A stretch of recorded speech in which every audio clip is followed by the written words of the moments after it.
afternoon. It's great to see so many people here. Angela and I were just talking about all the red and blue. It's terrific for homecoming. And to see so many GSE alumni and friends and students here today to celebrate homecoming. We're thrilled to have the opportunity to talk with Angela Duckworth today, and also thrilled that she's a secondary faculty member in GSE.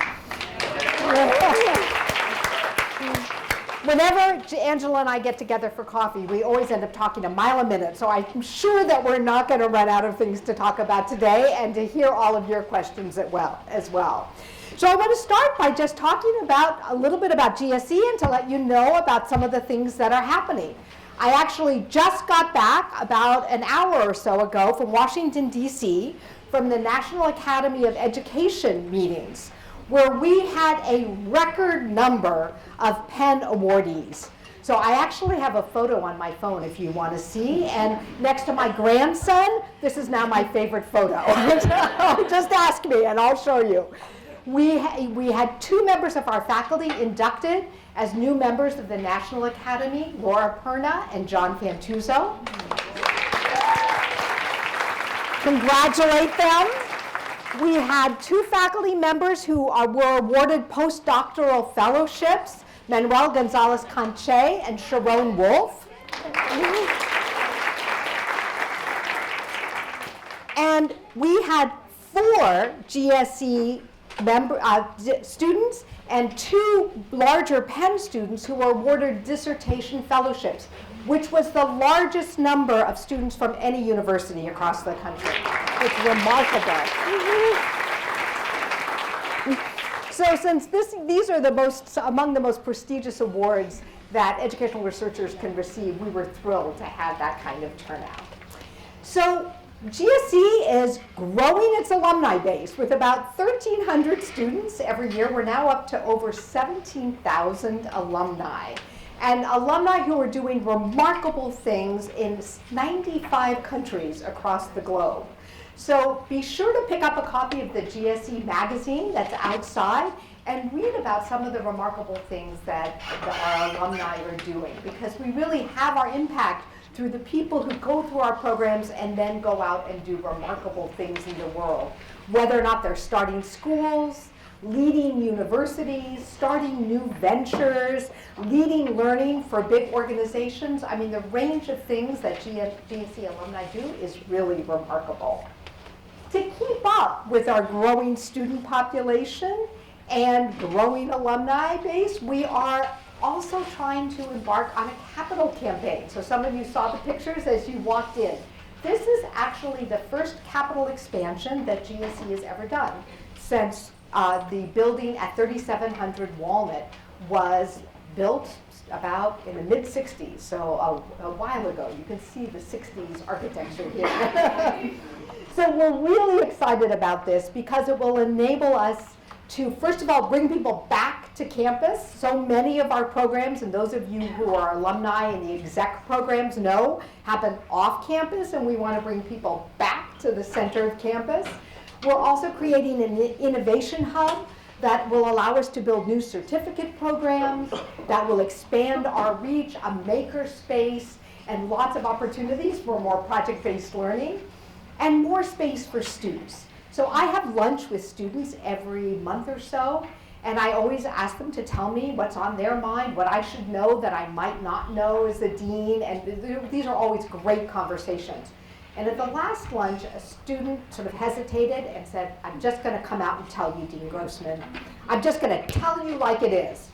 There's not enough space for students here at GSE. I said, you know, actually, I know that, and we're trying to do something about that. So in the student pavilion, we would have actually 4 floors of space for students. So we've been doing great on our campaign. We have incredible momentum, and we've been raising money for fellowships, for program, for faculty, for scholarships for students, and now we're really excited to celebrate the end of the campaign with the construction of a new building. So we're excited about all of that. So with no further ado, I want to go ahead and introduce Angela, who probably doesn't need an introduction to most of you. I noticed how many people are coming up and saying hello.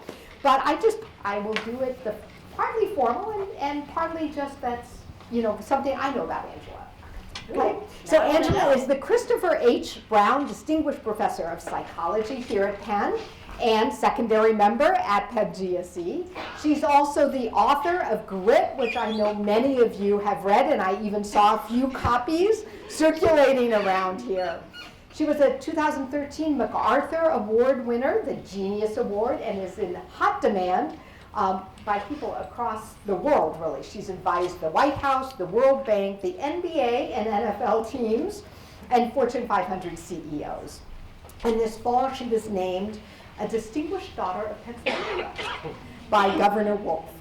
So Angela and I share several passions. One of them is for Breakthrough Collaborative. So I was one of the founding faculty members back when Breakthrough started in San Francisco. It was called Summerbridge back then. And Angela led the Breakthrough program in Cambridge, which is still thriving and moving along and making a difference for so many kids. If you don't know about Breakthrough, it's a fabulous program that's aimed at middle school kids to get them into more academically rigorous high schools and then into college, and many of the Breakthrough students become teachers, which is one of the things that we both love about the program. Angela's husband, Jason, actually serves as vice chair of the board of directors for the Greater Philadelphia Breakthrough, right here. Angela and I also share a passion for teaching and for supporting teachers to have an impact on their students, both to inspire students and to prepare them for success later on. So one of the things that we'll talk about today is teaching and some of the teaching that Angela does as well. So let's start the conversation. We'll chat for a little bit and then we'll open it up to questions from the audience as well. By the way, I just got my email about the campaign, and I delegated it to my husband to donate, so everyone really should donate. It's like, what else can you do with your money that would be better than that? That's great. We're not going to donate all of our money. Some of our So I thought we'd start off by talking about the Character Lab and the kind of work you're doing there. So Angela is a big believer in science and developing the science of character and understanding the evidence of what it takes to help young people succeed. So tell us a little bit about kind of, again, your hopes for the Character Lab and what you're working on right now. So before I tell you what Character Lab is, I should define character. So Martin Luther King said that the aim of education is not just intelligence, it is intelligence and character. He, by the way, wrote that essay, I think when he was like 19, so he precocious, but also, Maria Montessori talked about character and Aristotle, but what does this word mean? I'll just say what I use it to mean, which is essentially everything about thriving, leading a good life for yourself and others. Some people also would use the term social emotional learning. I use that as a synonym for character. Some people say the whole child. So it's not only grit and self-control, which I study as a scientist, but also gratitude and curiosity, kindness, forgiveness, all the things that we want kids to grow up to lead, again, good lives for themselves and for other people. Pam said, oh, you're a fan of science, and I am. And trained as a psychological scientist, I met these educators a couple years ago. Now it's like more than 10 years ago. And their names are Dave and Dominic. And they were working full-time with kids in schools, and they said, what does science have to say about the development of the whole child? Can science help teachers and parents say and do things that would help kids to grow up to be grateful and gritty, etc.? So I said, I don't know, these are two different worlds, right? And the language I speak is different from the language that's often used in schools, and so though we have a few schools of education, there's not a lot there. And they said that is exactly why we should work together. Character Lab is a nonprofit that brings together classroom teachers with scientists like me, and we do research on things like gratitude and curiosity, et cetera. And I will say, just in transition to whatever your next question is, Pam, that it shouldn't be the case that K-12 education is not thought of as a sector that is about innovation and scientific research. It is both an art, I think, to be a great teacher and run a wonderful school, but it is also a science, and there is a science of all those things that I mentioned. So why is character so important? Why are all of those things that you just mentioned? Well, one thing that Martin Luther King, Maria Montessori, and Aristotle did not have at their disposal was scientific research on the importance of these strengths of character that came after. And so what we know now, and a lot of this research is only a couple decades old, is from research, especially in economics. Jim Heckman at the University of Chicago has discovered that when you look in the most rigorous way at life outcomes, income, wages, whether you do or don't go to jail, do you vote, do you have a stable and reasonably happy life, that it's not just cognitive ability that matters. He used to call this like non-cognitive human capital, like all the things that I mentioned, gratitude, curiosity. Then a bunch of us, myself included, are like, that's a terrible word, like you can't call it non-cognitive. And so he sometimes actually uses the word character, and sometimes he uses other words like personality. But I think there is a lot of research now, not just by Jim Heckman, but many other scientists who say, if you want to educate the whole person, and you want this person to be happy, healthy, and helpful when they are grown up, you can't just focus on the things that are assessed by standardized tests of mathematics or reading. There are these other dimensions, let's call it character or SEL, that matter, and we now have the longitudinal data to say that that is not just an intuition, but it is now more or less scientific fact. So I think another question is whether or not character can be taught or whether it's caught. So whether we can teach it explicitly to young people or it's modeled by parents, by role models, by teachers, and people pick it up more implicitly. So, and that's an empirical question, I guess. So it is, and there's a little bit of data on this. So is character caught or taught? I had a dialogue with Paul Tough, and I know in this room a lot of you are Paul Tough readers. And the dialogue was about whether character was caught or taught, and his, not his most recent book, but the book that came right before that one is called Helping Children Succeed. And it's about as slim as my pinky. It's also available by PDF because it was actually paid for by a foundation. So you can buy it, or you can just download it from the internet because the foundation paid for this book. And in Helping Children Succeed, Paul takes a pretty strong view that character is caught and not taught. And as evidence for this, he said, look, I've gone to these schools, I've looked at these amazing chess programs, these stories of resilience and success. And when you interview those teachers, and in some cases parents, you find that they are not like using a curriculum, they're modeling mostly, and in many ways, like encouraging character, but it's not explicit. So that's the argument for caught. But I will say this about taught. There's other research that suggests that, for example, when a school adopts a growth mindset curriculum, that it can change in a more intentional, explicit way how kids think about learning and their intelligence. And when a curriculum or an activity which is about growth mindset and learning is more explicitly taught, those students in random assignment longitudinal studies do benefit. They change their growth mindset and they improve their achievement. So I think this is an answer of both and, Pam. If you ask me which matters more, I do think that modeling and all the things that your kids. I say that when I talk about students, no matter how old they are, but your kids are always watching you. I mean, they answer like how you answer the phone. Are you nice to the person who comes to the classroom door? Like, your facial expressions. And I do think in those many ways, your kids, however old they are picking up on cues and modeling. But I don't want to say that we shouldn't have some more intentional attempts to work on things that I would call character, because there is evidence that also helps. So one of the things that we've been doing here at GSE, as you know, is working on project-based learning. And one of the hopes of project-based learning is that in addition to developing academic learning, it's also developing some of those characteristics of perseverance, of inquiry, of collaboration, curiosity, and actually the director of the program is here, Zachary Herman, who directs our professional development in project-based learning. So what do you think about that as an effort to try, again, to do a both and, to develop those through the kinds of curricula that are in schools? So for those of you who do not yet know Zachary, maybe you could wave your hand around and you could come and ask him about project-based learning, as I have. I'm like emailing Zachary and I'm like, hey, you know, project-based learning is something that is not typically studied by psychological scientists. It's actually studied more in ed schools.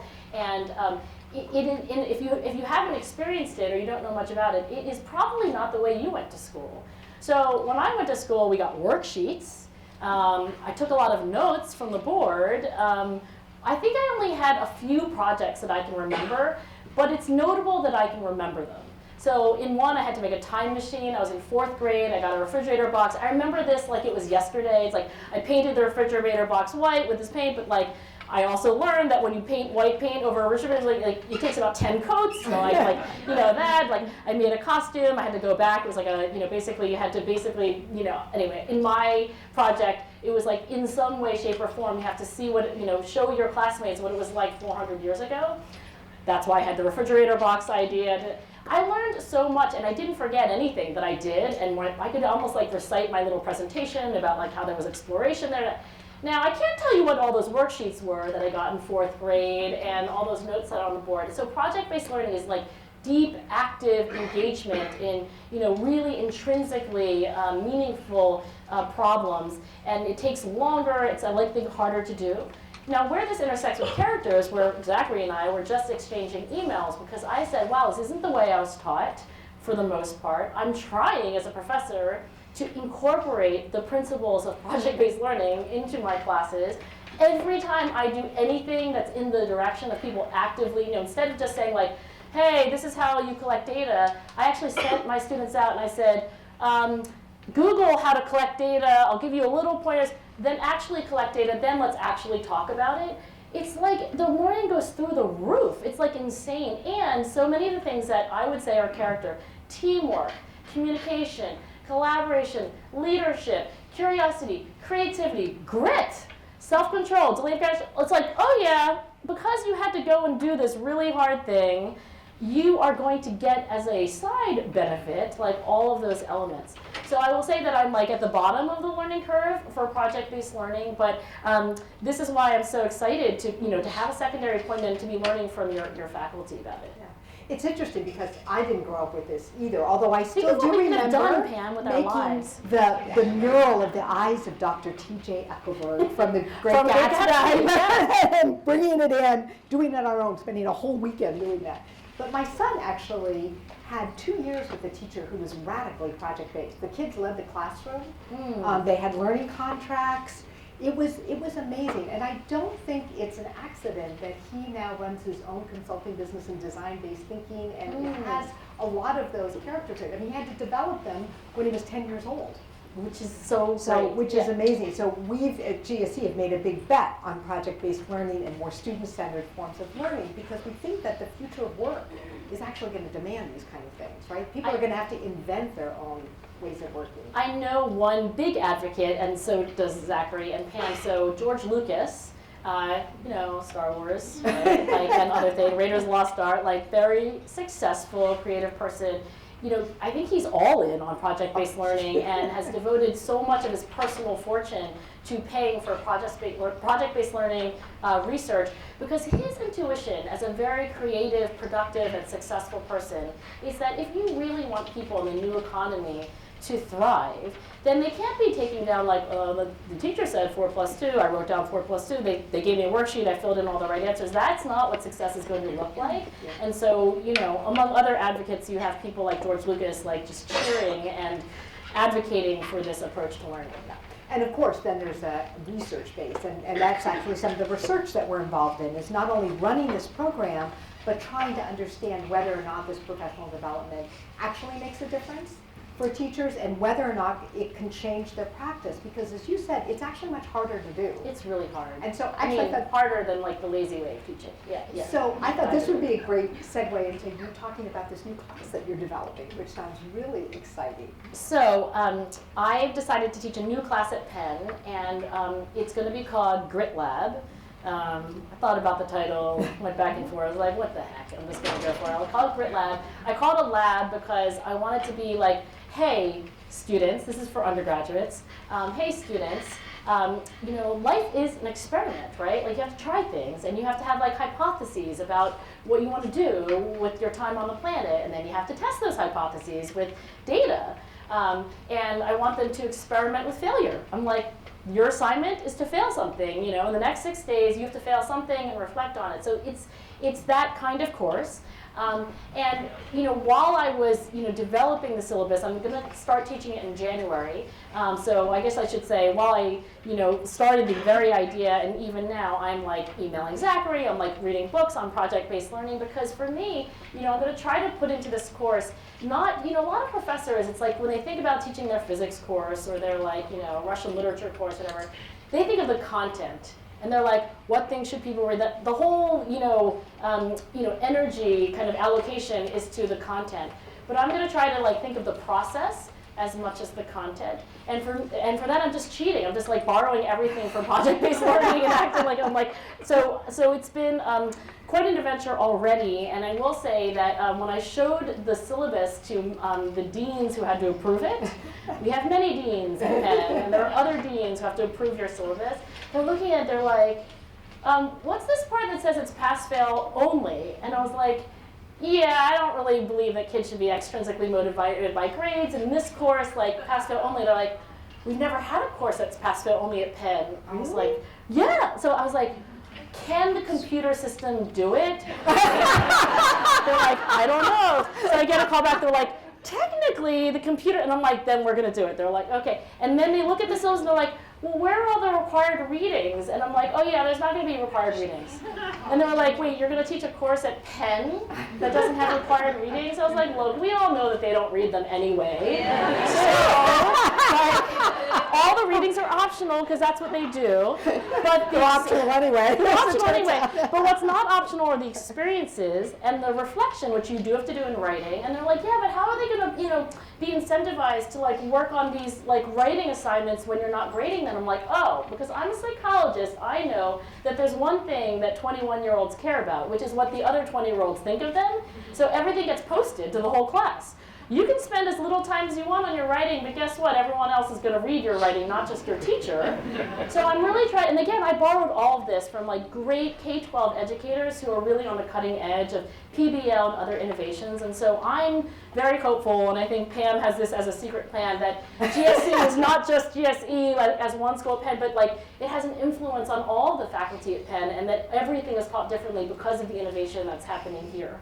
Well, and there's been this movement, so it's the big movement in K-12, but at the university level as well, to create more student-centered active learning. They're called here Amy is SAIL, really right? behind this. I mean, our president is awesome, and she really, I think, like means it when she says innovation and impact. So yeah, I think she's been, sending emails to faculty asking them to do things like this. To try something different. And we're actually going to renovate 2 of the classrooms. So we've got 2 smaller classrooms just like this that GSE never uses in this building because we don't actually teach this way. So we're renovating them into flat space, flexible classroom. I used to teach in exactly this room, by the way, so I know this room very well. It's exceptionally ugly. Like, who thought that was a good idea, right? That's terrible. Okay. In the 60s. In the 60s, this was great. But, this classroom was not designed for project-based learning. So if you want people to get out of their seats, pair and share, do something in a team, like get up on the board, it's like not built that way. So I do think you're going to see physical changes on campuses like Penn as we like wake up to the way people really learn. Exactly, and building on the science of learning. But one of the things that you wrote about this in your blog is that when you shift to student-centered active learning, students think they're learning less. They don't necessarily like it because it's actually hard for them too. It's not just hard for the teacher. And they feel like, well, they're not learning as much as if the professor, I see people nodding, as if the professor was standing up and talking and they were taking notes. But actually, that's not true. So do you want to talk a little bit about that? Yeah, there was, and by the way, if you do, every Sunday I send out an email. It's free for parents and educators. So if you want it, you can go to Character Lab, and then they'll be like, sign up for Thought of the Week. And then I'll send you this in your inbox every Sunday. It takes 45 seconds to read. I get it. I read it every week. Actually, a lot of very cool celebs get it, but I can't tell you who they are. But they're really cool people, and they like. So Pam is one of them, but she outed herself. So last week I wrote about this very cool experiment. Harvard has intro physics, right? And I actually took intro physics at Harvard. It's nothing like what these professors at Harvard decided to do very recently, because I took it a long time ago. So when I took intro physics, it was like, whatever, some Nobel laureate physicist gets up and like talks about physics. And they're very good at talking about physics. They're very fluent. It's like watching a TED Talk, right? They're really, really eloquent professors. But that's not project-based learning. That's not engaged, active learning. So what these Harvard professors of physics, not even in the ed school, the physicists decide, they're like, you know, my intuitions as a physicist is that people would learn a lot more if they were, rolling up their sleeves and doing stuff and actively engaging. And when I put up a question, before just telling them the answer, I'll have them pair and share and like see what they and like do the experiment themselves, not just watch me down here at the bottom on the on the stage. So they randomly assigned physics classes to either an active or a more traditional approach. And then they had the exact same assessments on physics knowledge and understanding given to both groups. And what they found is that there was this radical improvement in actual physics learning, which they suspected, but they were honestly surprised when they had Harvard students in this physics class rate, like, how good was this class? Do you wish all your other classes could be like this? How much do you think you learned? It was the opposite, and like they had the wrong intuitions. They were like, afterwards the professors interviewed the students, and they were like, it was confusing, and like it was kind of frustrating, and sometimes it got noisy in the classroom. Like, I don't like that. So I do think that one of the lessons of this experiment is that as we wake up to project-based learning and how people really learn, it's not going to be necessarily a smooth path, because some of the intuitions, like, this isn't comfortable. I've spent 21 years in a totally different environment, and so there'll be a steep learning curve. But these Harvard professors not only should be commended, they published their article in the top journal. They emailed me immediately after, so I send my thought of the week always to the scientists first and make sure that they agree and they check. They emailed me and they're like, could you put us in touch with an education professor who can help us measure engagement? And then I did. So basically there is this kind of crossover between schools of education and non-schools of education. Well, Carl Wyman, who's a Nobel Prize-winning physicist who was my colleague at the Stanford School of Education, has actually dedicated the rest of his life to trying to improve the quality of instruction in the sciences. That is so great to hear that. Yes, so he has actually really been trying to move the needle on science instruction, because again, often, and my daughter is a good example, she started Yale as an engineering major, and it was in her introductory physics class. But she said, maybe the sciences aren't for me. Would it have been different? Right? It had been, yeah. And so we lost, a woman for STEM. So, I think that this is a really important kind of effort to do this. So one of the other things we have in common is that we both came out of Ivy League schools and became teachers. And That's true. And I was an high school English teacher, and you were a middle school and high school math teacher. I only taught 1 year in middle school, and then I was like, I'm going to teach high school. But then you went back and worked with middle school students later. Then I did work with middle school students. I mean, they're great, but they're all going through puberty. It's much harder. Very hard. Much harder. Yeah. So one of the things we're also trying to do here at Penn is to create more outreach to undergraduates to encourage more young people to think about teaching as a viable option. I mean, I loved being a high school English teacher. And I felt like there's so much I learned, and I often say a lot of what I do today comes from what I learned as a high school teacher. So I'm curious about you. What did you learn as a high school math teacher that you still draw on today? Well, I will first say, when you just said that, like, oh, we both went to Ivy League schools and then became teachers, I just, like, my first memory was, my dad actually stopped speaking to me for 6 months when he was like, I did not send you to Harvard to have you become a public school teacher. And I was like, and then he said some other very unhelpful things. And then he stopped speaking to me, like literally. Like I would call home, and then like my mom would speak to me, but my dad was just so mad. And eventually got over it. So before you go on, let me. Did you have a? Yeah. Well, so I'm older than you, right? So my parents were fine with my becoming a teacher because they didn't expect me to have a career at all. And They thought I'd get married and have children. So in my senior year, so I was happily an English major. I went to Yale wanting to be a high school English teacher. My senior year of college, my mother suddenly looked around and realized, my dad was a doctor, suddenly realized that there were all these female doctors. And she started sending me all of these articles about English majors who became doctors. Well, you did okay with your life too. I will say this. So, I did do like a TED talk, and I remember getting coached on how to do it. And I do a lot of public speaking, and sometimes I get positive feedback. Sometimes I get negative feedback. But sometimes you're like, oh hey, you're pretty decent at this, right? And I think to myself dude, if you have ever taught high school, right? You're trying to get these kids to figure out what X is, and then they really have about 2,000 other things that they would rather think about, right? Than and that is, I think, to me, one of the most important things. When you are a teacher, you are, getting daily, hourly practice on how to communicate and how to connect. And so I do hope that we send, undergraduates and of course graduates off into teaching careers forever. I recognize though that some people will transition out of teaching and then into something else, right? Yeah, something related. But I really think there's no better training for anything than being a real actual teacher, working with students every day. Is there something now based on all your research that you wish you had done differently as a teacher? As a teacher? Oh yeah. Okay. So my whole research program is motivated by my failures to actually motivate my students as well as I think I could do now knowing the psychological science. So I mean, I wasn't a terrible teacher, and I did a lot of things that I think all teachers do, which is just show them that you care about them, etc. So I got that part, I think, reasonably right. But then when my students would not bring in their homework, or they would start daydreaming, I would say things like, if you would just use a little self-control, you would do so much better. Okay, that has never helped anyone, right? It's not you're oh, okay. It doesn't work with our own kids either, does it? It's so dumb. So here's what I would say now. I think that a lot of the psychological science on things like self-control would say that it's not that we just have to admonish our kids, lecture them, or put up another poster on the board.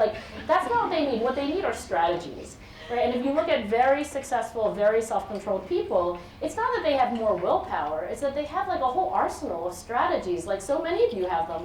What are the little tricks that you play on yourself to get yourself to the gym, right? Some people, they put their gym clothes out in the morning, they make they have a workout buddy. Well, if there are all these strategies that you use to be more self-controlled, then instead of yelling at kids like I would sometimes do, come on, be more self-controlled, we need to say hey, let's as a class brainstorm strategies for doing our homework tonight, because nobody's going to want to do it instead of going on Snapchat, right? Let's be honest. And then let them use their creativity and use each other to think more strategically about things that, the kind of direct approach just doesn't really work. Now, I think it's so when I was a teacher, I always put students in groups. But sometimes they worked and sometimes they didn't, and I never knew why. And I just, I tried different things, I would experiment. Then I went to my doctoral program and took a course with Elizabeth Cullen, who was the queen of group work, and learned all the science underlying group work. And suddenly I had an epiphany about all the things I had done wrong. Sort of I wish I could go back, or I wish I had known that when I was What's teaching. one tip for me, because in this Grit Lab course, I decided to put kids in teams, and I actually had no better reason than life is about teams, nobody does anything alone. So I was but now I don't know what to do with the teams, and I also don't know how to make them work together better. So what's one thing I should be doing with these teams of 4 undergraduates, who are marching through this course together? What's something I should do? Oh, well, there's tons of things, and I will give you Elizabeth's book, because that would be also helpful. But one of the things, first of all, you chose a good number. Was 4 4 good? is a Oh, good. good. So the larger the group, the harder it is to get them to agree, and the more conflict. If you want conflict, make bigger groups. If you don't want conflict, make smaller groups. The other is to have them talk ahead of time about how you distribute the responsibilities, so that it's not, this is the complaint I always got from my own kids, was you know, I hate group work because I'm the one who always ends up doing everything, right? And everybody else is along for the ride. So figuring out how you do individual accountability in the context of and being a group little project. bit more, rather than just like letting them figure it out. And letting them assess the effectiveness of their own groups and give feedback to each other about what they could be doing better. Okay, that's good to be continued after To be this continued after this conversation. conversation. Thank you, that's great. And Zachary is also a good resource for this as well. He teaches Yet a another course reason to on bother. collaboration and conflict. Oh, that's true. Actually, I had their syllabus. That's great. So another thing we have in common is parenting. And so you mentioned the blog for parents, and I actually have never asked you, what motivated you to start writing that, and what are you hoping that parents get from it? So I have an 18-year-old and a 16-and-a-half-year-old. I'm a math teacher, almost like rounding up their ages, and they're like, that is not how age works. You do not round up. When I am 16 and a half, I'm still 16. So anyway, I'm a 16-and-a-half-year-old. I will not round up to say what she said. They're a junior and a senior, 2 girls. They go to the Philadelphia public schools. I started writing this little email, first just for my little team. I mean, it's like, so we go out to like, 4 people, and then it's like, Character Lab is a bigger nonprofit than the people that I, directly work with within the nonprofit. So I was like, I'll send it to all of Character Lab, 15 people. Then my board wanted it, and then, other people wanted it. So basically it's just grown. Now we have like over 20,000. Ariana Huffington co-publishes it. The Philadelphia Inquirer sometimes repeats entries. So again, if you want it, it's at characterlab.org. But what the reason is like, so here's the real reason, right? So many of us, but not all of us, have a religious tradition, right? And for those who do have a religious tradition, whatever it is, there are often weekly rituals like going to worship, and for many of us in a religious tradition, there is a sermon. And I was like, as a psychologist, I find that very interesting. In other words, you can't just like learn everything on one day and then be done for life.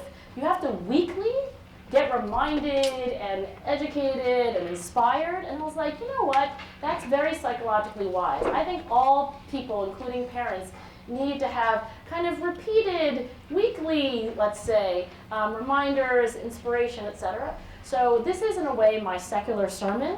Yeah. Unlike most sermons, this one takes 45 seconds to read, because also I know people are busy. But I think it was really actually looking at, a lot of traditions that many of us have, and thinking about like how, if that's part of the way we all learn as people, as a scientist who's trying to get actionable insights into the hands of parents, like, and that's why it comes out on Sunday. It comes out on Sunday morning. It'll be in your inbox by 5 in the morning. And then, when you wake up, it's like, you can, and you're like, oh, right. It's like, you read about the Harvard study, and then you think at the end, it has one tip, basically, whether you're a parent or a teacher, based on that science, like what's one thing you can do differently that week with the young person in your life. I'm so glad I asked you that. That's really That's the secret answer. I don't know if I'm allowed to say that to my, foundations. That's something like secular sermon doesn't sound. But anyway, that's actually what it is. It's learning from the wisdom of those kind of rituals, and again, why they're psychologically wise. You can tell me how to tell them. That's actually the real thing. Great. Yeah. So I think we'll open it up now, because I'm sure there's lots of questions from the people who are here. So I think we have people with mics. Sarah's over here, Erin is over here. So okay, so raise your hand maybe, and then I'll just say, can the mic runners take moral responsibility for picking on questions? So raise your hand if you have a question, and the mic runners will come and find you. I know there's one down here, and then.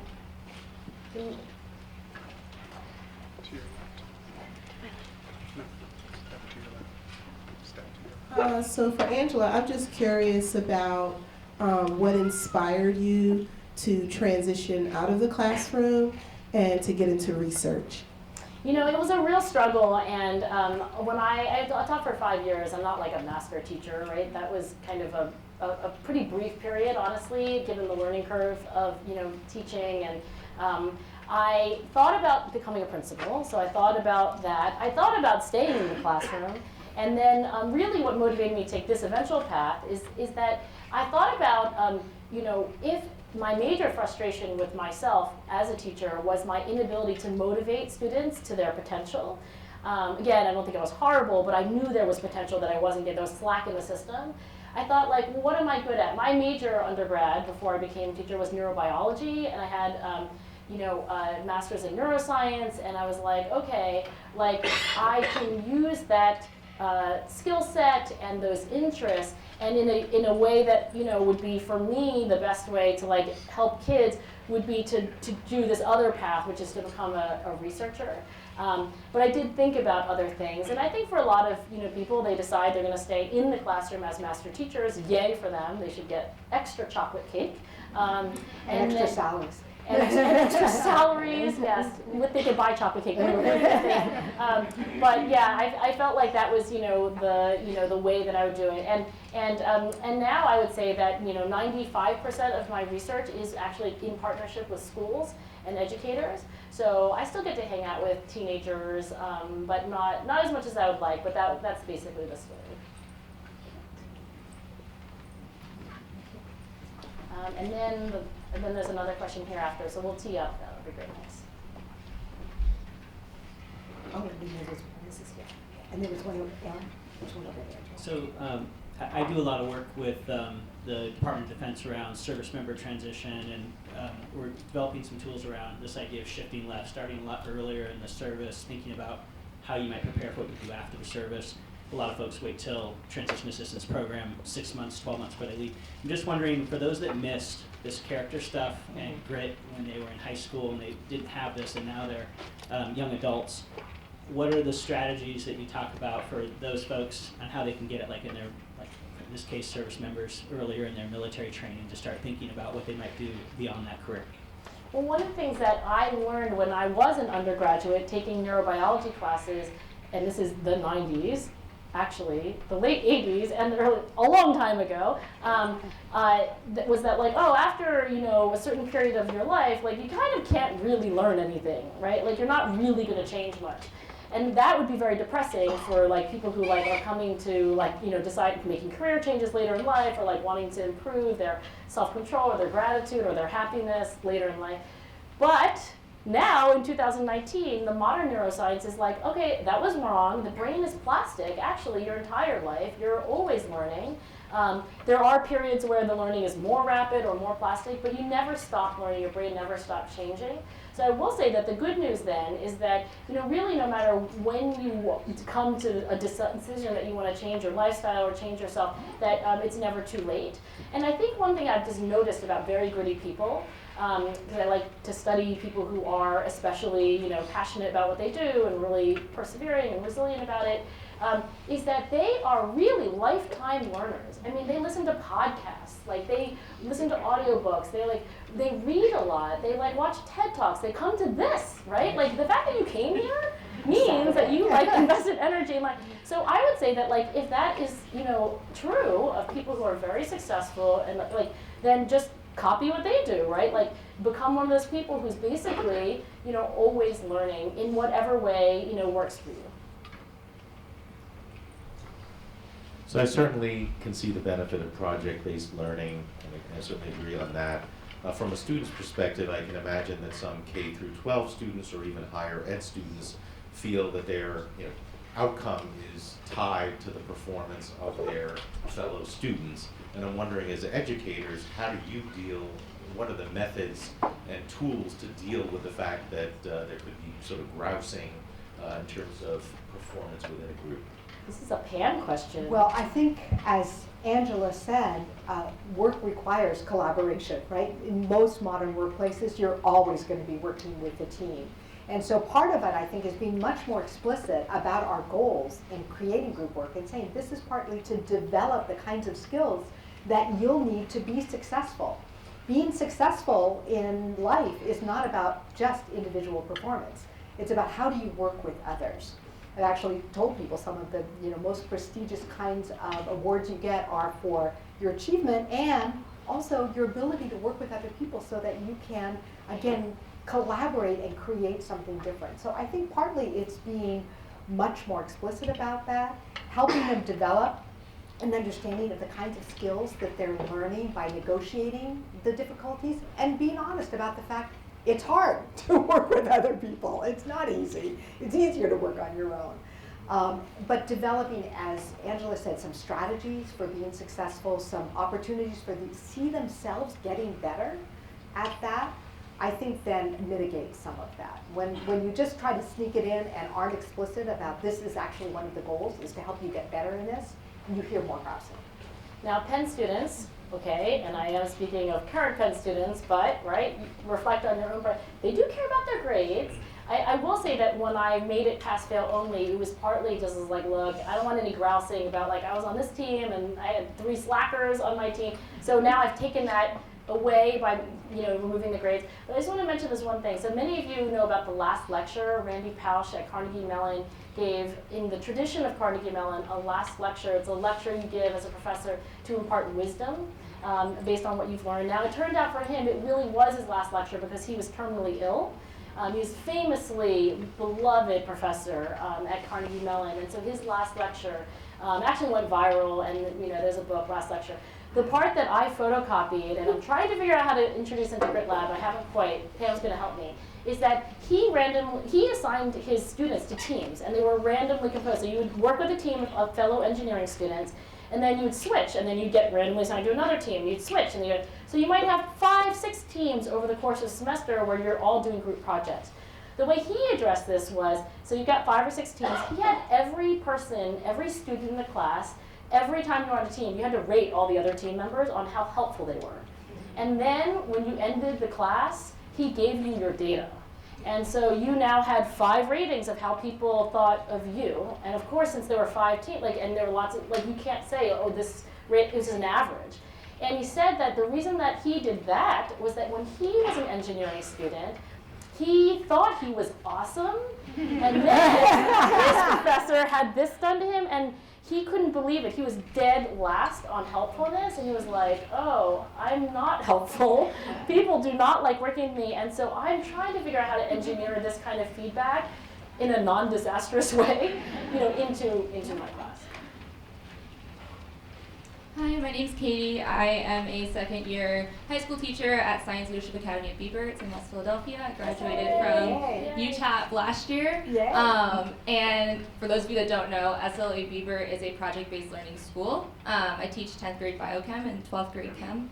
And one thing that I've been thinking about recently a lot is Maslow's hierarchy and kind of what is safety at school. So starting with the idea that students have to be well-fed and dressed and have safe housing, right? And then the next tier, after those basic human needs to survive, the next tier is a sense of safety. You need to feel safe in order to get to the very top, which is self-actualization, which I'm guessing is where grit lies, or where grit is easy to get to.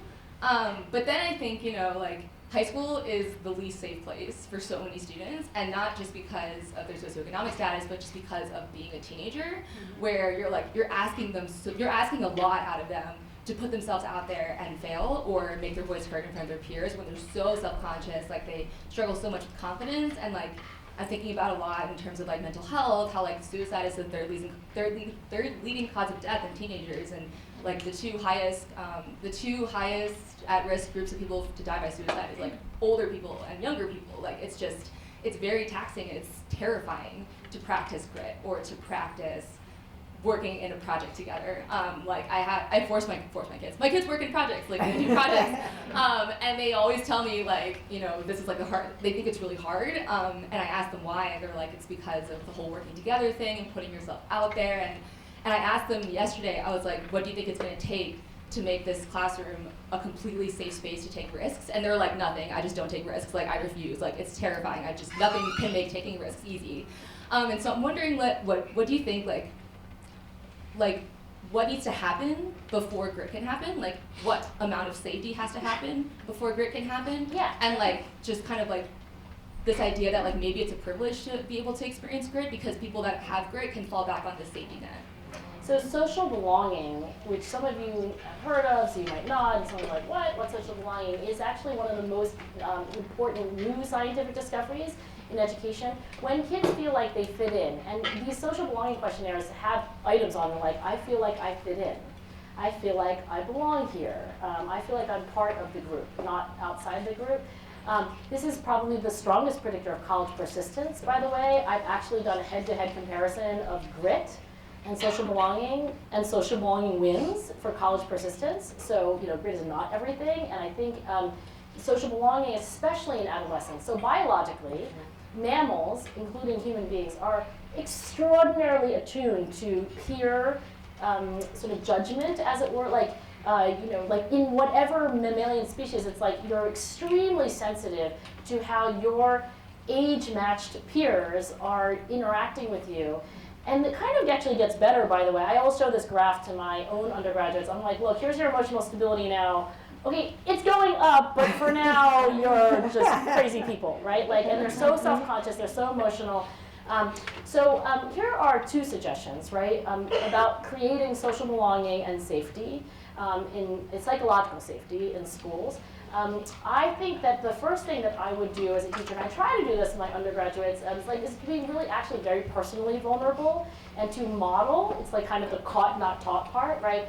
To be like, hey, I had a really, really terrible day. Like today, I actually I had to teach a master's course before this, and like I was like, hey, I could like not sleep last night. I'm like, I'm not a perfect person. I grind my teeth. Last night, I feel like I ground my teeth to sawdust. I'm like totally stressed out. Somebody wants to help me out during the break. Okay, but until then, we're going to start talking about regression models, right? But it's just like that little bit of vulnerability. Like, I had a bad day. I'm not perfect. I lost my temper. Like, that vulnerability, I think, will show students that, like, it's okay. It's not a panacea, but I think that's helpful. The second thing is that I also say this. There are these amazing teachers who do figure out how to create a team and a culture dynamic where vulnerability is more of a norm. Yes, they're teenagers. Yeah. I don't think that they would ever say that it's completely safe because they're teenagers, right? But I do think that there are some schools, some classrooms, some teachers, some coaches, where, through many things that they do, rituals, like, okay, let's all go out to dinner. I know one coach, football coach in California, in order to create belonging, the team actually eats at every kid's house once during the season, because like they're in the same number. Now, some of the kids are more rich than others, but because there is this kind of like, well, everyone has to go to everyone's house, and it's potluck anyway, so it doesn't really, your wealth isn't gonna, and there is this kind of like, oh, by the end of that season, they're a family, not just teammates. So I think those are the kinds of things that I'm, again, trying to copy off of like other educators who are just so much better. But those are my two, modeling, and then these kind of intentional ways of structuring a safe place. Yes. Hi, my name is Steve Stern. My wife is a graduate of the Graduate School of Education here. I have a question. In the first 5 years of a person's life is considered a very critical period of development. And if you are willing to say that a team can be two people, is project-based learning a possibility for a parent and child to develop things like character, ability to learn, ability to be motivated? So is the question about like in early childhood, like? I'm talking from 10 months to 5 years. I mean, I think in a way you could say, like when I wrote this little email, this blog that goes out, I was like, oh, well maybe all the parents will tune out because like they don't actually have classrooms. So they don't have to actually really know about project-based learning the way Zachary knows about it or Pam knows about it because, whatever, you're like something else, but you're not a classroom teacher. But I think what I'm coming away from this whole sort of tradition is that there are lessons for all of us. I mean, maybe you run a sales team or maybe you have a 16-year-old at home. Like the lesson is that people learn from doing, right? Not from being talked at, but from doing.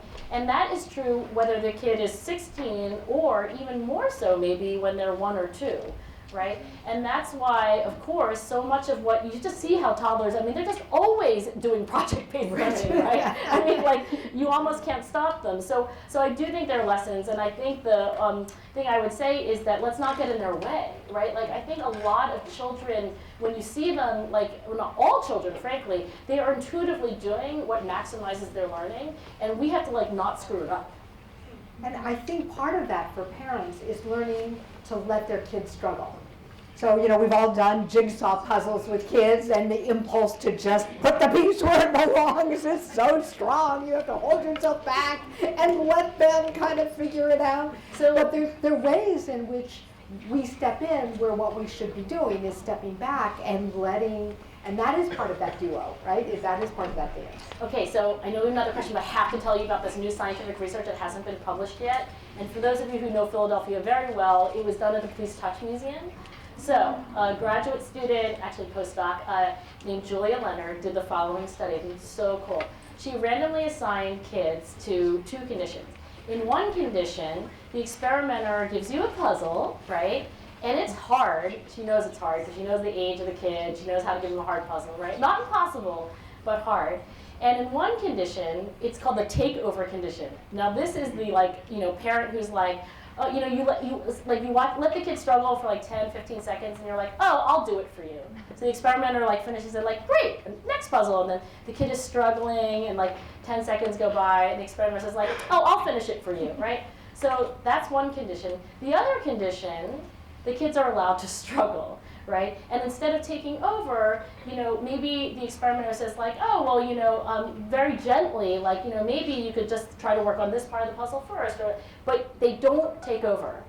What happens next is they get another totally different hard thing to do, right? It's like an impossible box. You try to get things out of the box.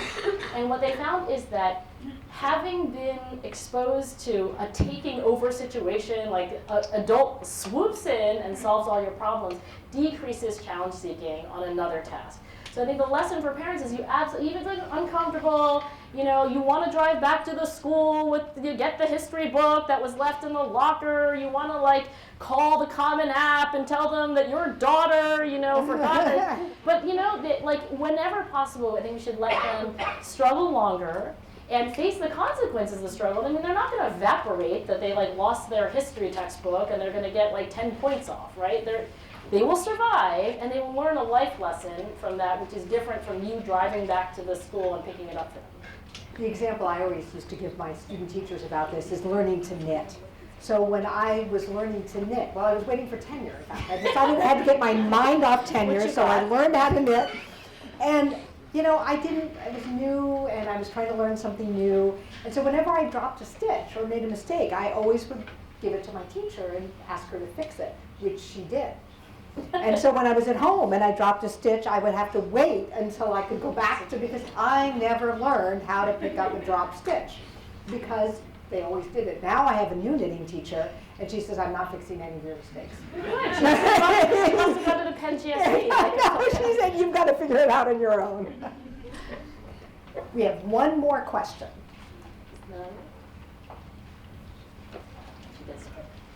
Hi. In your book, you talk about how grade is a better predictor of success than talent.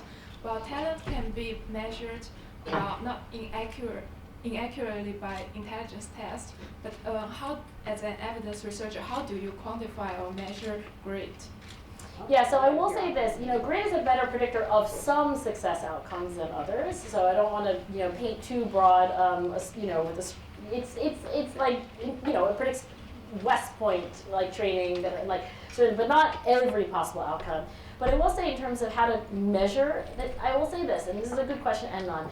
Probably the most common question that I get from educators, especially superintendents and policymakers, and sort of giving knowing looks to a few people on the crowd who know what I'm talking about, is how do I measure grit, right? And I always ask, why do you want to measure grit? Right? I don't always get, by the way, the most satisfying explanation. They're like, I don't know, I just want to measure it, it's really important. And I'm like, well, as a superintendent, probably you should have a better explanation than oh, I just want to measure it. But what I say longer in that conversation is, I think it's important to know why you want to measure things, because there are no perfect measures of grit or anything else. And the kind of trade-offs that you make are determined by why are you measuring it for formative assessment, so people can get feedback on how to get grittier? Are you doing it as an accountability measure? You're going to compare schools to each other? Are you doing it because you want to individually diagnose kids and target intervent? It really matters. I don't think there are any perfect measures of grit or anything else. In most of my studies, I use this totally fakeable questionnaire, which would be terrible for accountability, for example, and not really that good for formative assessment either. So I do think the answer is always to these superintendents, there are no perfect measures of grit or anything else.